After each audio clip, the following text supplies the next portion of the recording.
Welcome back to the No Narratives Podcast, episode 6, I believe. With my guy Jeff Quinn again. My boy Kyle could not be here. It's all good. You know, he busy man.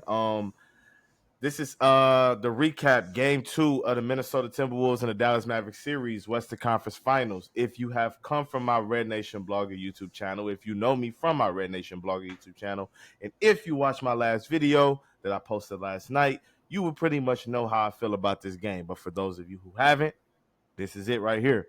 Jeff, how you doing, man? I know you feeling euphoric right now. You a Mavericks fan. How you feeling? I'm feeling good. I'm trying to stay cool in this Texas heat. It is hot as hell out here. If y'all don't know about it, but we trying to stay cool. Yes. The Mavericks won. Kyrie was amazing. Luka was amazing. I mean, the whole game was amazing. So it just feels good to see the league like come to a good spot where it's ready for its next crop of stars. So yeah, I'm really excited about the future of the league with this. No, for sure, man. I don't know. Like last night's game, as you know, I've been on Minnesota all year, and the Dallas Mavericks were one of the teams, especially after the trades that they made. They were one of the teams that scared me, and last night was one of those examples of why they would scare me and scare the pick that I chose of the Minnesota Timberwolves, along with the Los Angeles Clippers, as I said on my previous channel, because of the simple fact that they just have two dynamic superstars. This team. I hate to continue to make this comparison, but for lack of a better comparison, they kind of remind me of the 2018 Rockets. 48 minutes of Hall of Fame guard play, and they're gonna break you down. They're gonna get everybody else involved, and they play elite defense. So that they kind of remind me of that. Well, y'all only had the one lob threat, but we had the one lob threat, but we had Nene. Nene was like super solid. Nene was really, really good as a Houston Rocket. So, but yes, for lack of a better comparison, though, like I said, there's no other comparison on top of my head I can think of. But let's get into it. I want you to go first. What were your initial thoughts on the game, and anything that stood out to you? So the thing that stood out to me the most is kind of like we kind of hinted at this last time when we talked. I said kind of like before we recorded this, I was like, it would be really interesting to see what Minnesota was going to do about the double drag screen. I can't think of the correct basketball term to call this play, but it happens a lot throughout the game. And what it is essentially is Luka will have the ball. He will call Mike Conley's man to come set the screen, and he will have Gobert's man stunt like he's going to set a second and decide whether or not he is either going to set the screen or dive. Because what Dallas will do is they will either overload the other two players on strong side, so there is no weak side. So whenever Doncic is coming off that screen, Big Daniels is trailing, Conley doesn't hedge. He backs up for whatever reason. He doesn't hedge the screen. So what that does is Gobert has to then show because Doncic is coming wide off. And if he doesn't show, like LeBron has said, if the guard is coming off that pick and roll fast and your big doesn't show, cooked. But what happens is Gobert will kind of halfway show, and his man will dive, and Conley's too short. Conley can't compete with both Gafford and Lively right there. Yeah. And because Dallas has went strong side, there's no weak side help to help Conley. So every single time, either Kyrie or Luka comes off that screen, fakes that they're about to shoot it, lob, or they penetrate, beat somebody off the dribble, penetrate, throw a lob or throw a dump off to those passes. And so the key to me was they had really good momentum executing that play in the third quarter. You saw them, I think one of the big ones was like 3 minutes left in the fourth quarter. Luka runs that and then gets a dump off to, what's his name? The other guy, not Lively. Gafford. Yeah, he gets a dump off to Gafford. But the thing is, they were running that play all game, and Minnesota never adjusted. And Conley, for sure, he didn't show up. Like, Conley, why are you not hedging? But hey, I'm a Dallas fan. If you don't want to adjust to it, and you want to keep giving us that look, fine, take it. And so that's the problem. And see, what comes out of that play is people saying, "Oh, Gobert's trash, DPOY, he can't guard Luka." I'm like, no. If you watch Luka loves killing your centers. He did this to the Clippers. Whenever they put Zubac out there, he would find Zubac, cook his ass. He did that to Anthony Davis. He's done that to a lot of teams. He will find your center, and you're gonna have to play one-on-one defense against him. So that's just it is what it is. Gobert don't have no chance, just like these other centers don't got no chance. Maybe Yeah, there's Bam no other player. Adebayo, but no other Maybe. player is gonna stop him right there. Even when it was just him versus the Clippers, and all that defense that everybody says the Clippers has, he still fried Zubac and kept Mavs in the game. So Yeah, for sure. that was my biggest takeaway, is the fact that many didn't have an answer for that action down the stretch when they wanted to go to it. And the Mavericks really do to for you, they remind you of the Rockets. For me, they remind me of a better version of the 2020 Lakers, being that they have hella lob threats, they have athletes on the wings, and it's just the fact that like their playmaker has a lot of choices to make. He can They're dump it off way to more AD. offensively inclined than the Lakers. They're better offensively, but it's just like the options available off of playmaking are very similar. So that's my biggest takeaway from the game so far. Okay, I understand that. For me, I guess I want to talk about something that I didn't really talk about, I guess, in the previous video. I want to talk about Dallas's defense. I got some numbers. A lot of this is from the Low Post podcast. Shout out to Zach Lowe, Tim Bontemps. The Minnesota Timberwolves in 2 games throughout the series are 21. I'm sorry, I apologize. Karl Anthony Towns and Anthony Edwards are combined 21 of 69 in this series. That's barely over 30% from the field. They're combined. Anthony Edwards on twos in this series is 4 of 14 on twos inside the arc. He is 4 of 14. Minnesota as a team is 43 of 94 from 2, which is like 45.7%, which is not good if from 2-point range. At the rim, Minnesota is shooting 54%. That's not good for at the rim a team. You want to be high 60s, low 70s. Dallas's defense is not being talked about enough. We are so impressed with the offensive genius of Luka Doncic. We are so impressed with the offensive genius of Kyrie Irving. We're not paying attention to this defense that they're playing. Jason Kidd is in his bag. Like, he's pressing the right buttons. Guys, he puts them out there. If they don't produce in 3 minutes, he gets them the fuck out. Like, he's coaching and he's pushing all the right buttons, as I said. And Minnesota is struggling. And just to fast forward a little bit to like the last quarter, we can go back. I don't mind if you go back, but I just want to fast forward. The play that I thought was essential, they subbed out Mike Conley for Kyle Anderson. They wanted to go all big. They had all bigs on the floor. And they got to stop. They get the rebound. I believe, in my opinion, they should have immediately called a timeout. It's easy for me to say that in hindsight, but I think I felt that way during the play. They should have called a timeout and got Mike Conley back in the game because he's the point guard. As good as Anthony Edwards has been facilitating throughout these entire playoffs, he's not a point guard. He's not a natural point guard. He's not a combo guard. He's pure 2. So I think that was where their mistake was. And it was like when 15 seconds left in the game, Anthony Edwards dribbles. He picks up his dribble, and he does a little, he's on his pivot foot, and he's moving and looking like Kobe and Jordan, like everybody say. Jaden McDaniels was wide open in the corner.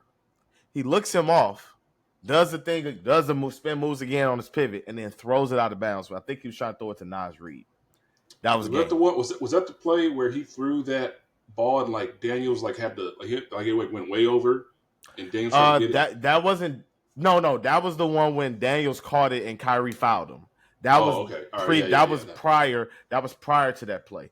And Kyrie Irving tried to gift the T-Wolves the game. He missed 2 free throws. Now we're not even talking about the 2 missed free throws because Anthony Edwards was like, Kyrie, I see what you did. I'm going to raise you this. You know what I'm saying? Yeah. And he threw the ball away and gave them the ball back. Once he gave them the ball back, I don't want to sound like I'm Nostradamus, but I kind of figured the game was over. I knew somebody was going to hit a big shot because you had too many opportunities to close this game and you didn't. So what is with Ant is that he's having turnovers at the wrong time. The last time he had 5 turnovers. He only had 2 this game, but it was more. It was way more critical. I'm seeing stats saying he had 5. Where is this? No. He may have 5 in the totality of the series, but last night I looked. He had 2, and I was surprised that he only had 2. because Oh, I this may was be what he's like, averaging. He's 5. Okay, that's what he averaging 5?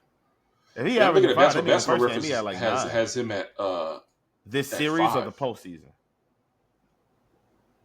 It looks like they're displaying 4 game. Probably the whole series actually. It may be for the Yeah, whole entire playoffs. I don't know. I don't think so though. it feels like his turn he has more turnovers. Let me see. What is Anthony I'm gonna look it averaging? up real quick. Yeah, you're right. He has five He has 2 five for the total series. turnovers. So he had 3. He had 3 in game 1. He had 2 last night. So he has 5 total turnovers for the series. Yeah.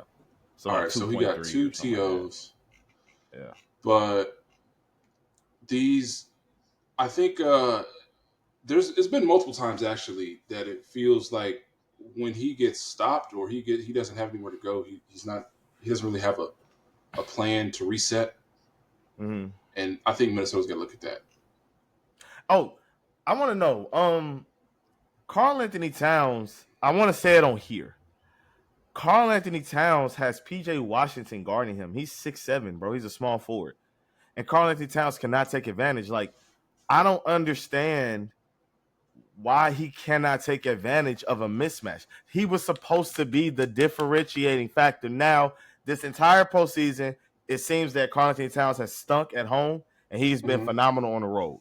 And there's 2 more games left to play, of course, in Dallas, assuming that they don't sweep, which I don't think they're going to sweep. But it just seems like Karl Anthony Towns is bullshitting. It seems like he just Does it feel like Carl Anthony Towns has ever been like a punish you type of post player, type of big guy? Like he's not going to punish a no, smaller he's player. Like never. I feel like I've never really very. I have seen it a few times, but I feel He's like a for the self-proclaimed totality, best shooting big. uh, When yeah, is that going to take it to fruition? yeah. I mean, I'm like, bro, if you want to call it the best shooting big didn't miss a free throw in the entire playoff series or playoff run. That's Dirk I Nowitzki. don't know, man. Until you do something like that, nah, brother. But no, I'm just saying, like, when you've watched Karl Anthony Towns play, do you Mm-hmm. feel like Mm-hmm. he is the type of guy to say, "Oh, I got such and such on me. I'm going to go to the paint and he's going to I make feel him like he make a can decision." finesse though. I feel like he can He finesse. can, He's he really good can. with the getting the ball, quick spin move, teardrop floater. He does Okay, this bullshit where he gets the ball, or he'll like it's the 90s. Bro, you're not that. Like, attack quick. Go. yeah, The first shot that he took was complete bullshit. He tried to back him down and then just threw the ball up. Just threw the ball up. Just yeah, like hit the side of the fucking rim. I was like, bro, what are you doing, bro? Like, you can tell when he's on bullshit early. You can really tell. It'd be like, yeah. it's fascinating with him. It's really fascinating. Because with Carl, I feel like he doesn't have that big presence that a true big has. Mm. Like, yeah, he's got finesse, but like, there's times when the game calls for you to just play big, use your size to your advantage, and make something happen. And I feel like he's not really consistently that type of player. Where if he was, Carl Anthony would be a whole different player. His points Yeah. per game would probably go up like to 25 or 26 if he was able to do that. But it's just the playoffs. That's the beauty of the playoffs. The 10% that you're not good at shows up. Mm. And that's where we're at with Cat. I mean, this can't be the Anthony Edwards show. No, absolutely not. And we got to It can't. stop with this face of the league shit. The media continuously tries to push the next best thing all the time. Yeah. And I saw a shooting guard list that was like Anthony Edwards #1, had like Devin Booker #4. I'm like, Yeah. what are we doing? Like, Devin Booker, if he was on Minnesota Timberwolves, would the results be different? Would they not still be in the Western Conference Finals? Is Anthony Edwards Yeah. doing something outside of defense? Is Anthony Edwards doing something that Booker cannot do? Is Booker going to have 3 straight games under 20? Like, Booker is a better facilitator. He's a better shooter. He's a better overall scorer. But Like, he's not gonna play Anthony Edwards is defense. more Like, athletic. Yeah, he's not gonna play. I said that. That was the first thing I said. He's not gonna yeah. defend like Anthony, but like, he's not the best shooting guard. Like Donovan Mitchell on the Wolves. Like, would they be any worse? Would they be any worse? Like, I don't understand this narrative that we gotta keep pushing these guys as the face of the league. Saying he's better or on the same level as Jason Tatum is nuts. It's nuts, bro. Like, I don't think that he's on this. I don't know, man. Maybe, am I going too far with this? Am I doing too much? Yes and no. Uh, Okay. so part of the face of the league, you got to have charisma. You got to have aura about you that brings people to watch. You got to there's something about the way you play, when you carry yourself, has to put eyeballs on the screen, asses in seats, and I think he's got that. I think Edwards has got that. So I think you're looking at it from like a accomplishment and talent standpoint. Like it doesn't necessarily mean that, but that is a part of it. It is a part of that calculus, right? That's a huge Of part of it. That's a it is. huge It part is. of it. But it's just like another part of it is, well, people gotta really be drawn to you as a player. People aren't drawn to Jason Tatum like that. They haven't been. I Mhm. mean, I like Jason Tatum, but I don't feel like, oh, Tim, I gotta watch him play. But like when it It's was because of Steph, he's failed. It's because of his failures, though. That's why. It's people, yeah, because of yeah. When he was 22, you had these same conversations, and people would put him in these same conversations that Anthony Edwards is in right now. The only difference is Edwards is young. He's the new eye candy, quote unquote. They tried to do this with John Morant when the Memphis. As soon as Memphis got any type of success, John Morant was in there. Now they're doing it now with Anthony Edwards because he's the next best thing. Like, I'm not even yeah. trying to be funny. If Houston is great next year, they're gonna and Jalen Green is hooping, they're gonna say is he the face of the league. All right, now you're going too Like far, I'm bro. That shit ain't I'm happening. not No, it's not. I said if he's I know. hooping. Even if they If did, he's nobody, hooping. bro. Jalen Green already. Nah, All right. the whole All right. diet thing. Nah, man. All right. I mean, I'm All just right, I'm saying, just man. saying. I don't think like even if Jalen Green performed, I don't think people are going to be like, oh man, like he's this and that. But like Or for Sengun. example, Sengun probably has a better chance. I mean, even though he's international, like I don't know. I feel like the other part of it is just it's not related to production or accomplishments. It's like other stuff. Okay. Yeah, Okay. I mean, I just the face of the league stuff already to me just aggravates me. You know what I'm saying? Because I feel like it's who the because fuck they cares? need the NBA media needs someone to replace LeBron badly, and that's everybody. That's Warner Mm, Media. That's Disney ABC Media. That mm, is the NBA itself. I mean, mm, they need to. I mean, Steph too. They need like something to bring casuals into the damn game. sure. Really, the best thing going for Sure. them right now is the fact that the NBA has a lot of parity. Like we've got 5 different champions, if I recall correctly. Yeah, last 5 years we Mm, have 5 different champions, mm, especially teams that didn't think they were going to win. We didn't think Toronto was going to win. I didn't think. I mm, mean, I never saw Denver winning. The Lakers got one. The Warriors got one. The Bucks got mm, one. Like mm, all that helps bring mm, eyes to the sport and bring eyes. mm, People may take it more seriously because now their team has an mm, actual chance to win. It isn't just going to mm, be Cavs Warriors 4 years in a mm, row. So mm. One last yeah, thing I want to talk to you about. It was kind of like a hot topic, especially after game 2 of the other series. That series is boring, so I don't really want to talk about that yeah. series I don't at want to talk about all. series either. I didn't even But watch it. I want to talk about it. Facts. I know you told me you went to the movie theater. But I want to talk about the Jaylen Brown, Jason Tatum thing and whose team it is and that narrative that's going on. And I think that people are kind of like underestimating or not really understanding what they're seeing when they watch the Boston Celtics. I think that people think that because Jaylen Brown is the gunner of that team, he's the more consistent scorer, and he has been this playoff run. I think people confuse that with better. But Jason Tatum, the offense flowing through him, he can pass better. He has more vision. I don't think people really respect that aspect of the game. I think people No, respect they just never have. buckets. Yeah, Yeah, people respect buckets, and that's cool. yeah. Buckets are important. Jaylen Brown is phenomenal, but I don't think you want that offense flowing through him because I don't think he can see the floor the way that Jason sees the floor. No, I think Jalen is a great player. I think he has black hole syndrome sometimes, but Yeah, um, oh, he can't have it. and Yeah. it's just kind of the fact that like people don't respect other skills required to win. I mean, um, Tatum, if Tatum had the playmaking in his bag that he has now, he probably wins in 22. Mm-hmm. He wasn't able to make those reads and get the defense in rotation like that from a non-scoring standpoint. Mm-hmm. Using the threat of your scoring to make plays or get the defensive rotation is also effective and useful. Mm-hmm. Um, and now that he has that in his bag, Boston's a completely different team because that showed up in the finals. They could not figure out how to beat Draymond and Andrew Wiggins on the perimeter and GP2. They had no idea. They had no way to do it. Obviously, it was their team, but those guys didn't take that part of the game, that parts of their game to another level like they have this year. Mm. And Yeah, I think the whole okay, go ahead. I think the whole whose team is it for Boston specifically is stupid. Mm-hmm. It's dumb. It's a dumb conversation. No one yeah, should be talking about it because exactly. they're both young, elite players. Who It's the a fuck story. are they going to replace? Like, the media is all about. As I get older, I'm just continuing to see like the media likes stories more than they actually like basketball or football. They like a story, and the story. And like I was listening to the Low Post podcast today, as I said earlier, and they were talking about people that's internally inside of Boston don't like that. They think that it's like they hate that they do that because they feel like it's going to eventually cause a rift in between Jason Tatum and Jaylen Brown when that's unnecessary. If they play on the same damn team, what's the point?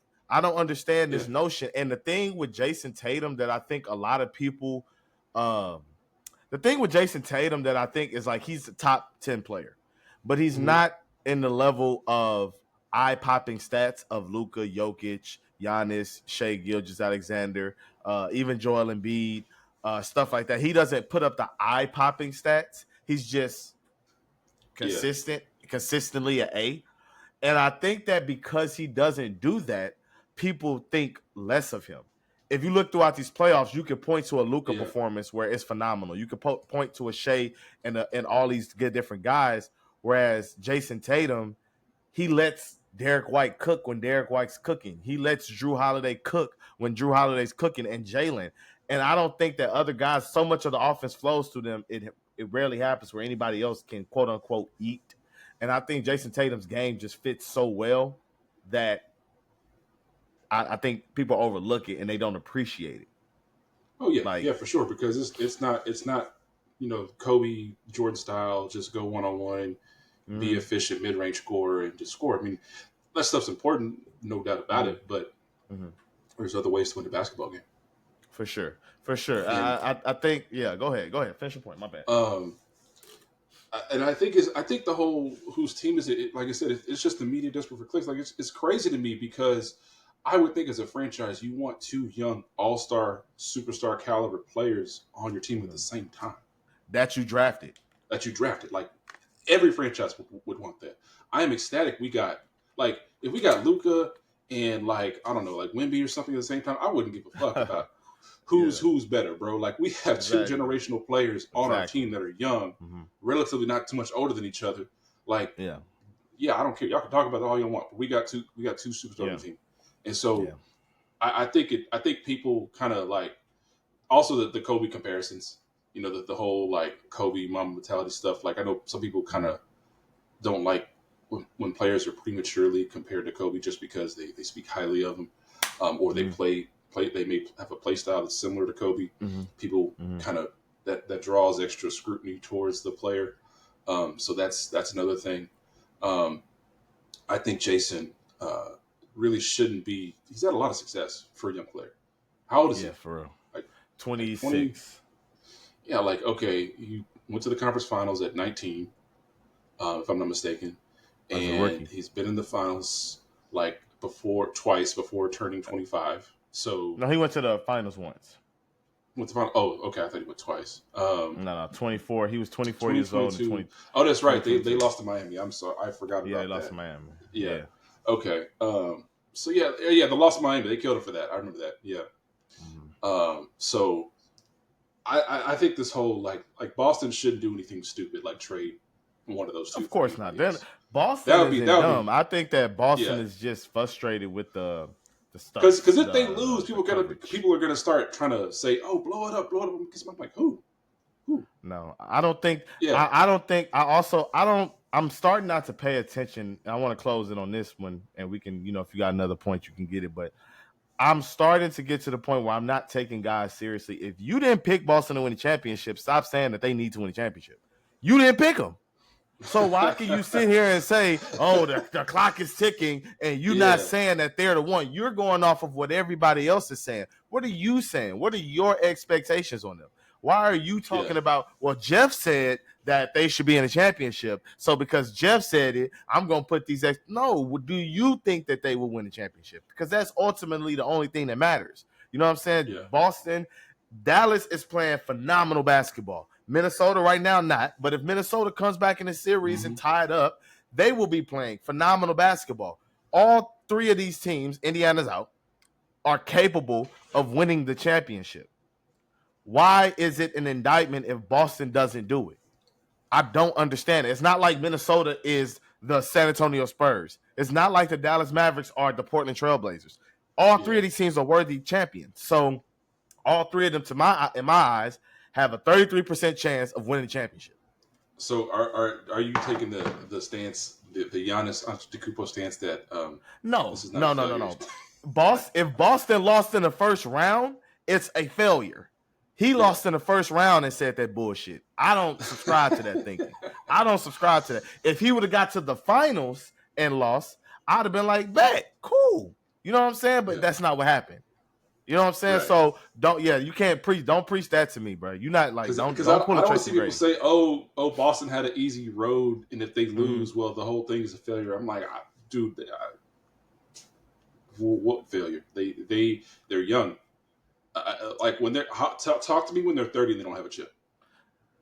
True, but you do got to break through. I think I'm just saying the league. All I'm saying is the league is not easy. Everybody want to pencil them in and saying that they have to win it. I'm like, then you have to go bet your money on them because you cannot say that and then bet on every other team but them. And if they win it this year, they won it. They're going to raise the banner. Who gives a fuck what people say? But people are going to do the same exact thing that they're doing to Denver. Well, they didn't beat nobody in the Eastern Conference.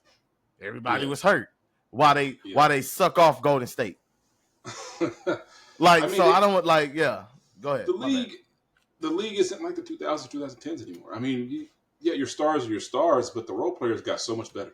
Role players matter so much now, so much more now. And for sure, you are not starting 2 capable guys and 3 shitty guys anymore. Yeah, like that just isn't happening anymore. That was what was happening all through the 2000s.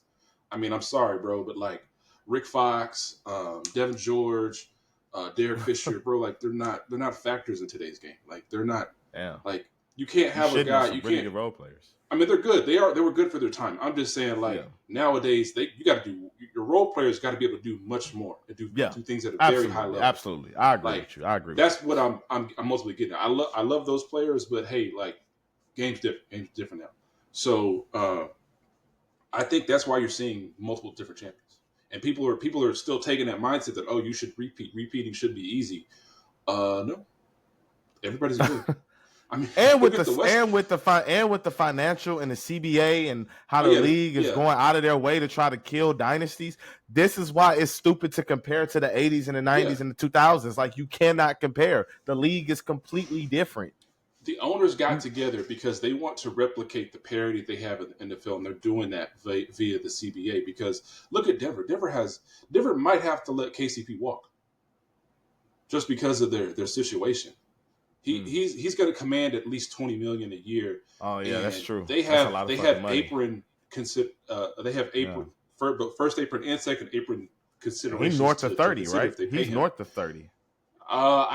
Is he? Yeah, he got to be 30 years old. Okay. Yeah, he got to be older, man. Like that's Let me look it up real quick. Pope. Yeah, he's 31. Oh man.